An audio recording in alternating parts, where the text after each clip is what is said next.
That's correct, Vikram. Well, for all of those viewers who are probably watching us now, just to reiterate really that, we're just about a kilometer away really from the disputed site. And of course, that remains cordoned off permanently since 92. But, visitors are allowed and they are trickling in today as well, but perhaps not in as many numbers as they would normally in the last few weeks, has seen a bit of a downturn. And that perhaps is the single biggest reason that this temple town today is waiting for this verdict anxiously, because they are hoping that they get a sense of closure from this verdict and they're able to get back to their lives, because the businesses, this temple town actually thrives and survives really on the people who come visiting. So for them, the biggest beating really has been the fact that, people have really stopped coming and there are only trickles of them. And there is a lot of security, Vikram. There's no doubt about it. There is a lot of security because the government has taken the stand that they'd rather have a heavier security blanket and let the people feel safer within that ambit, rather than take the chance that something may happen and that may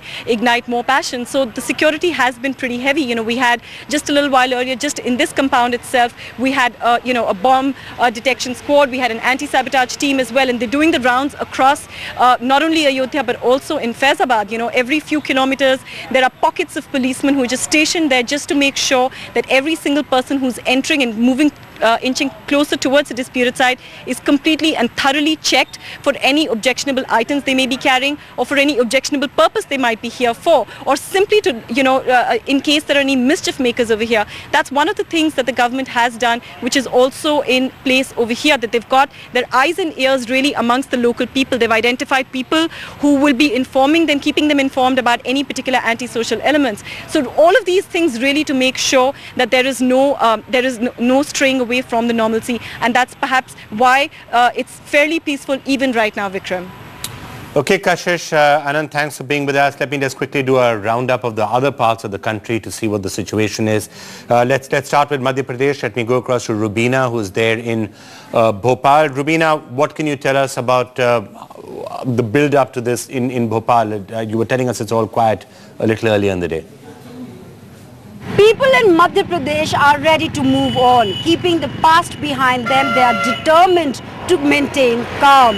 In 1992, the BJP government at that time was dismissed for failing to maintain law and order. But this time, the government is leaving nothing to chance. Unprecedented security cover in Madhya Pradesh.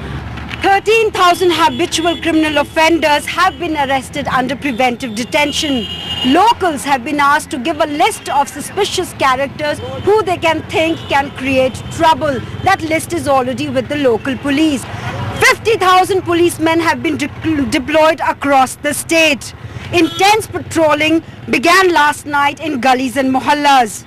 Armed policemen have been deployed on high-rise buildings in Bhopal. All these security measures are precautionary measures to give a sense of confidence to the people that they can carry on with their normal lives.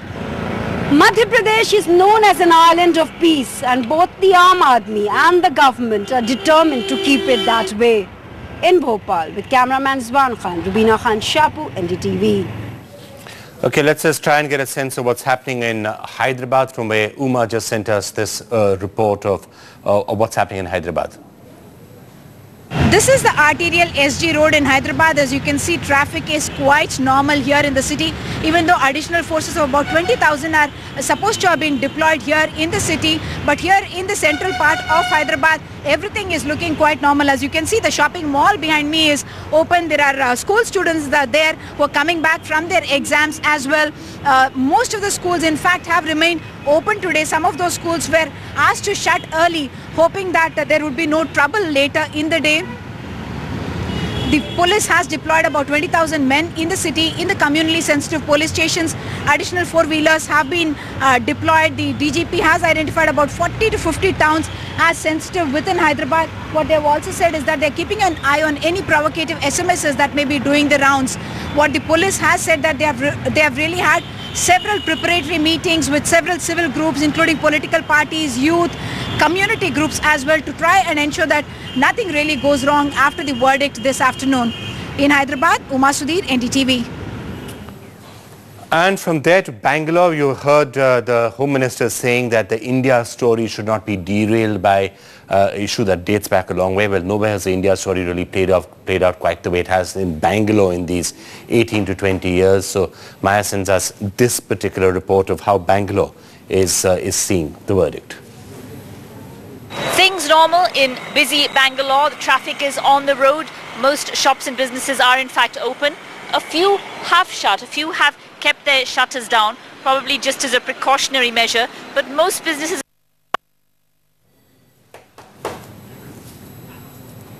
Okay, we're having some trouble hearing that report from Maya, but we get a sense of what she was saying, and earlier in the day she was saying it's a fairly normal day in Bangalore. People were thinking that for some reason colleges and certainly offices are going to be shut and so they can go home early. It's not happening. It's a normal day. India is taking this particular day in its stride and people are going to work and the rest of it. Well, okay, let's just turn our attention now to the specific legal points. What is this verdict on? What's really the issue in which the courts are going to be announcing a verdict? Now, this is at its core a legal dispute over 2.7 acres of land there in Ayodhya. But the Allahabad High Court is essentially going to be deciding on 4 title suits. And these are going to be basically, at the headline point, I guess, is the contention between the Ram Janmabhoomi Trust, which says that the land is the birthplace of Lord Ram, and the Sunni Waqf Board, which says that the land is the site of the 16th century Babri Mosque. But those are not the only issues that are going to be decided. I think it's important to keep this in mind. It's a complicated, complex judgment, and many of the other aspects of this are perhaps as crucial and as important as the ownership question itself. So just to go through some of the other issues that will also be decided today, first of all, of course, we have this point, the ownership of the disputed land. Who actually owns that 2.77 acres. So that's one of the issues that's going to be decided. But also we are expecting the Allahabad High Court to say something about whether the disputed structure was a mosque or was it not. Now that's another question which has a major bearing on this entire case. Then there's the entire question of whether a temple existed at the site before construction began in 1528, construction which began in 1528 and then was completed in 1538 of the Babri Mosque. So the question of whether there was a temple at the site before that.